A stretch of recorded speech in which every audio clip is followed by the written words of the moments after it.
Ripped from the tapestry of history, this is Threads of the War, personal, truth-inspired flash fiction of the 20th century's war. I'm Jeremy Strozer.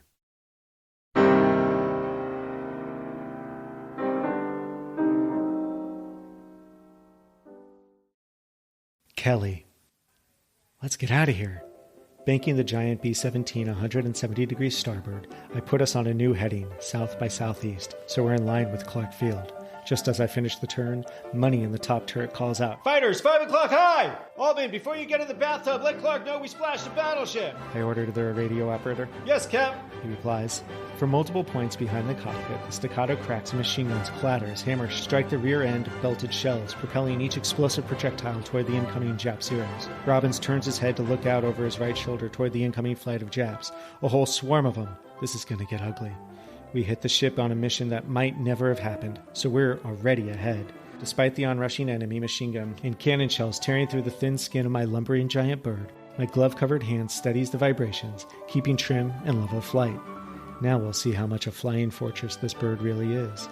Shearing metal, human screams, staccato shells impact, whizzing streaks of near-missed rounds, and blood-curdling shrieks of plane fragments torn away from the man-made contraption holding me aloft combine to crescendo into a cacophony of impulse-overload silence. Keep the plane flying. Just fly the damn plane. "Delahanty's down! He's bleeding!" Someone yells into the comms in a voice too excited to be identified. "You get Delahanty, I'll cover your gun!" Bean offers over the comms. He must be talking to the new guy, Waist Gunner Altman. "Take out the one with the yellow stripe." Sergeant Altman, now in the bathtub turret, orders in a confident voice, perfectly calm, as if he's walking along a beach rather than fighting for his life and that of our plane. 2 Robert Altmans on my crew. What were the odds? Keep it steady and fly the plane. "Where's the stripe?" Money asks. 7! He's at 7 high! Halkard and the other waist gunner replies. "Got him! Take care of 4 level!" Money calls out. "He's going too fast for me!" Halkard grudgingly concedes. "I got 3 low!" Altman offers from the tub. "Whoa, did you see him go by?" Money asks no one in particular. "Shut it! Only use the columns to call him out!" Robbins pipes in, attempting to keep the comms clear for the gunners. "Engine 2's hit! Catching fire!" Money shrieks in the comms. Shit, a fire in 2. We can make it back if the fuel doesn't catch. "I'm shutting down the fuel to 2 and feathering the props," Robbins tells me, not looking in my direction. "They're breaking off!" Levin calls out from the nose. "How's Delahanty?" I ask, hoping the new Altman's got him covered. Silence. "Atman, how's Delahanty?" Money chimes in. "Money, get down there and check on Delahanty and Altman." Robbins orders. After a few moments of silence, Money comes back on the comms. "Delahanty's dead. Altman's bleeding, Cap." Tub Altman comes up on the comms. "Engine 4's leaking, Cap. A dark stream streaking out." Engine 4's leaking fuel? If the fire in 2 touches the fuel from 4, we're done for. "Shutting down the fuel feed to 4 and feathering the props," Robbins informs me. This bird has a good chance of exploding. "Japs are coming back!" Tub Altman reports on the comms. Summoning an air of gravitas despite my sense of dread, I order, "Everyone out! Now! I mean it! Jump now!" Turning right so my vision is in line with Robbins, I order, "You too! Someone break me out of here!" Tub Altman orders more than requests. I can't imagine being stuck in the ball turret, dependent upon someone else in the plane to open the door for me. Keep her steady. Robbins starts to get up from his co-pilot seat, pauses for a moment while looking at me, puts his hand on my shoulder and says, "Level it off and get out too." "I will." He folds himself in half, disappearing through the bulkhead. My hands tremble in rhythm with the jittering plane. "Hold it together, girl. We'll get you home." A Jap Zero streaks past so close I can see the pilot's face. Keep it steady. The plane, despite its now violent vibrations, is staying level and steady, offering a perfect jumping platform for my crew. I flip the switch to engage the autopilot, but when I let go of the steering column, the wings bank slightly to port. If the autopilot doesn't work, I can't get to an exit fast enough before this bird flips over and starts spinning. 1 engine on each side, with 2 feathered, if I put them in sync, even though they are not parallel, they could keep the bird stable. I reduce the power to engine 3 so that 1 is dominant. Okay, that should do it. Engaging the autopilot again, I pause for a moment to observe the plane. Steady and stable.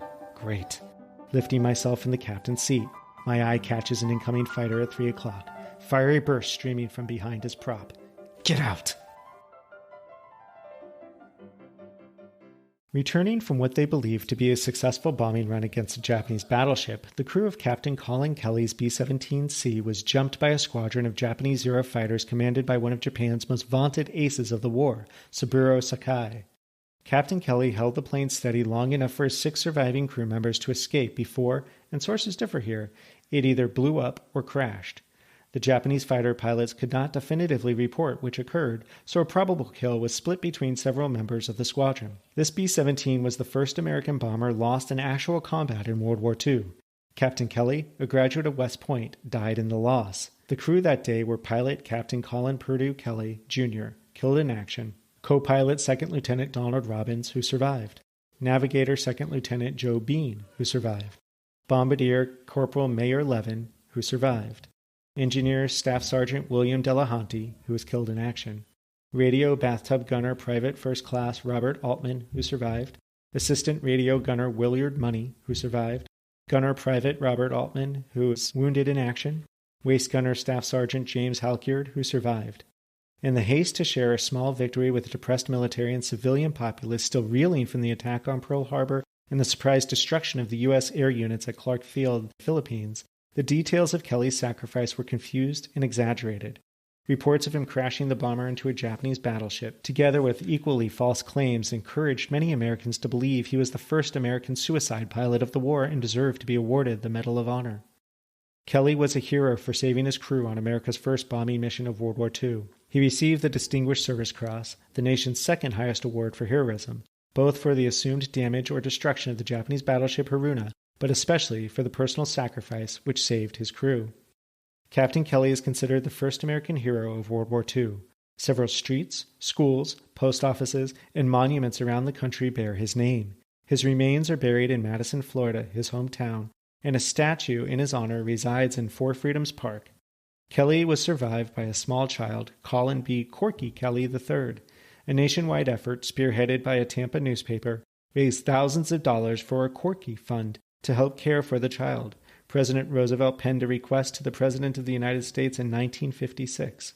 In the letter, FDR asked that the airman's infant son get a West Point appointment. Colin Kelly III did attend and graduate from West Point, eventually becoming a priest and serving as an assistant chaplain at West Point himself.